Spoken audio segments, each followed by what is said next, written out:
In a quiet village, an ancient oak stood at the center. Legends claimed its roots held the heart of champions, granting strength to those who touched it. Every athlete prayed there before contests. Young archer Sam scoffed, "It's just a tree." His rival, Eli, sneered, "Without it, you'll never win." Before the annual tournament, a storm ravaged the village. Lightning split the oak, leaving it charred.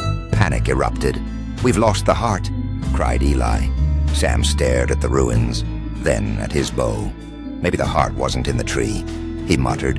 Clara, the elder, frowned. Legends fade, courage doesn't. On tournament day, Eli faltered, glancing at the empty spot where the oak once stood. Sam, though, stepped forward calmly.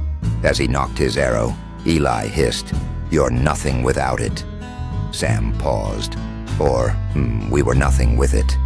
He released the string. The arrow struck dead center. The crowd erupted. Clara approached Sam, eyes twinkling. The oak was just wood, the true heart. She tapped his chest. Sam smiled. It was never about the tree, was it?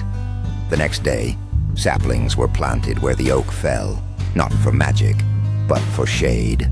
Champions, they realized, grow from within. Moral: belief in oneself outlasts any legend. The twist redefines the heart as internal resolve, not external magic.